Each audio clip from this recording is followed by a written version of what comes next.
Retrouvez Instant Mag, votre magazine quotidien présenté par Magali Barthès. Le mouvement de femmes pour la paix, la justice et l'égalité, les guerrières de la paix, a désormais une antenne dans le sud. Et cette antenne, située à Marseille, est co-représentée par deux journalistes, Nawel Senad et Laura Sahin, rédactrice en chef de Radio JM. Et pour en parler, nous sommes aujourd'hui avec Nawel Senad. Bonjour à vous. Bonjour Magali. Alors cette initiative a donc été lancée en 2022 par Anna Assouline. Tout le défi dans ce monde meurtri par les radicalités de toutes parts et de parvenir à convaincre que le mouvement que vous représentez est essentiel pour toutes les composantes de la société française et même au-delà puisque vous avez des relais à l'international. Oui, c'est ça. En fait, déjà, c'est important de préciser que les guerres de la paix, c'est avant tout un mouvement féministe qui lutte contre toutes les formes de haine qui touchent notre société aujourd'hui.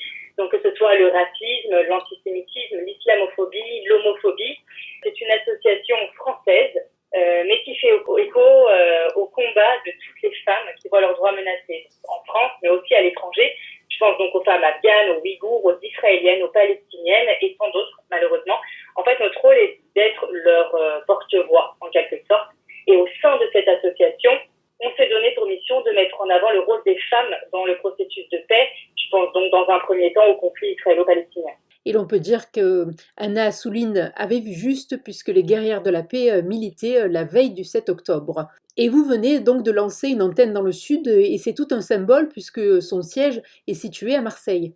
Oui, exactement. Le siège est à Marseille. En fait, c'est Anna Assouline, donc la présidente et fondatrice de l'association des guerrières de la paix, qui a proposé à Laura Sahin et moi de coordonner la section sud de l'association. Pour ma part, ça faisait un moment que je suivais le combat des guerrières. Ce sont des combats dans lesquels je me reconnais, donc je suis très fière de pouvoir porter ces messages avec Laura dans le Sud. On peut difficilement passer à côté de l'actualité, des massacres qui passent à Gaza et en Cisjordanie, des familles endeuillées ou toujours dans l'attente que les otages soient libérés. Et malgré tout, voilà, elles sont nombreuses, ces femmes palestiniennes et israéliennes sur place qui vivent au quotidien cette guerre et qui pourtant arrivent à se battre ensemble pour la paix. Alors pourquoi pas nous? On est leur porte-voix. Et en créant la section Sud, notre but est de créer le dialogue entre les communautés et peu importe les religions, créer un dialogue entre les gens en tout court, qui parfois peuvent avoir des idées reçues et créer des tensions. Et c'est dans le dialogue qu'on arrivera à désamorcer tout ça, en tout cas c'est ce qu'on pense. Et donc ça va passer par des rencontres dans des lieux culturels, des MJC. On envisage aussi de travailler aux côtés d'acteurs de la vie associative de la région, mais aussi dans des établissements scolaires.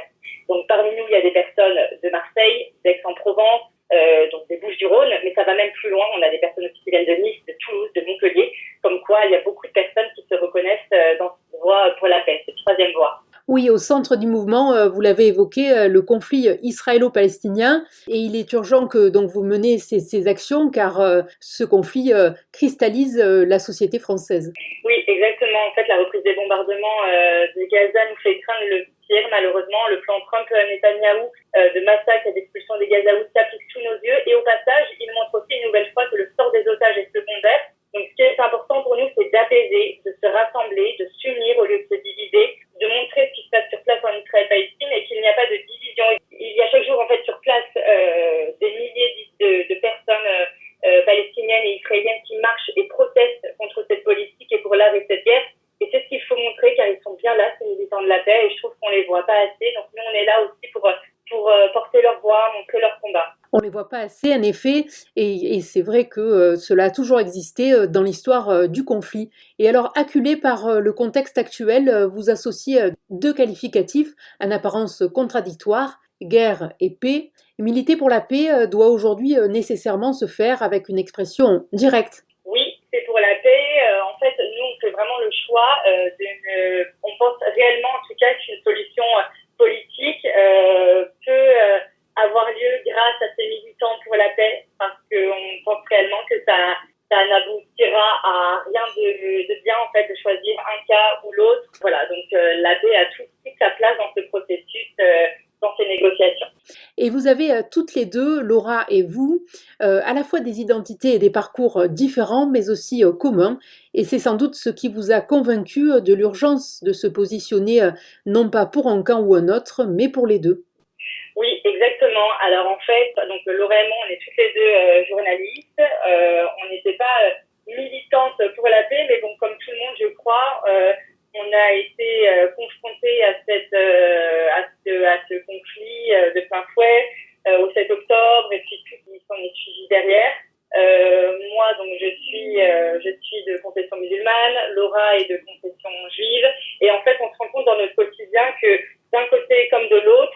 dans les deux communautés, donc là je parle de ces deux communautés parce que c'est celles que je connais, on est parfois malheureusement matrixé en fait de mauvaises informations qui peuvent nuire justement à ce vivre ensemble.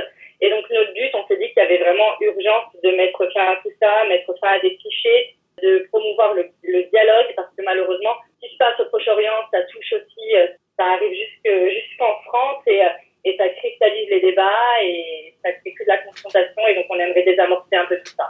Alors justement, pour peut-être inciter d'autres à vous rejoindre, peut-être pourriez-vous nous dire, le mouvement est tout récent sur Marseille, mais un petit peu toutes les actions positives et peut-être aussi si le mouvement a amené des personnes qui étaient loin donc de ces considérations de paix, de rejoindre le mouvement donc au niveau national.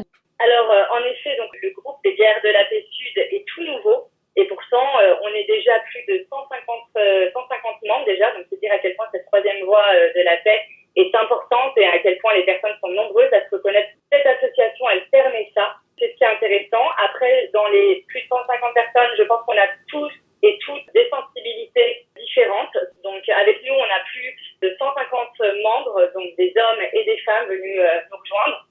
Donc, c'est pas mal pour un début. C'est dire à quel point donc, cette troisième voie de la paix est importante, c'est à quel point les personnes sont nombreuses à se reconnaître dans un discours qui n'est pas manichéen. C'est important de préciser qu'on est apolitique, areligieux. Voilà, c'est pas l'idée. Nous, l'esprit, c'est vraiment d'avoir des discours positifs qui peuvent apporter la paix autour de nous. Et voilà. Après, on contrôle pas.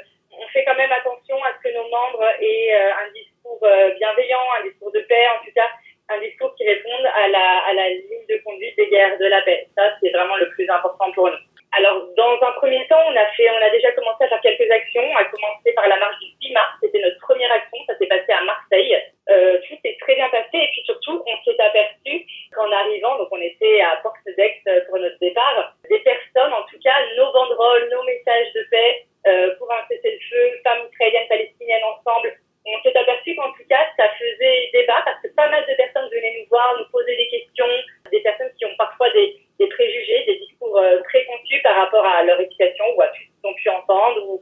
Voilà. Et puis finalement, on a pu discuter, échanger avec eux. Et ils sont pas venus manifester avec nous, mais en tout cas, ça les a fait réfléchir. Et puis, c'est ça qu'on veut en fait, c'est créer le débat, avoir des personnes qui ont le même discours que nous en permanence. C'est pas le but. Le but, c'est justement de mettre un coup de pied dans la fourmilière et de dire, voilà, regardez ensemble, voilà comment ça peut se passer. On est là justement pour échanger, pour communiquer, que tout se passe bien. Les personnes sur place, les Israéliens, Palestiniens sur place, se battent aussi pour la paix. Alors, pourquoi est-ce qu'on les suivrait pas ? Et ceux qui n'ont pas la possibilité de s'investir peuvent vous aider différemment par le biais de dons. Oui, exactement. Alors, les personnes qui souhaitent s'investir, donc déjà, elles peuvent rejoindre le groupe Sud des Guerrières de la Paix. On a un groupe WhatsApp où dessus, on met justement toutes nos actions.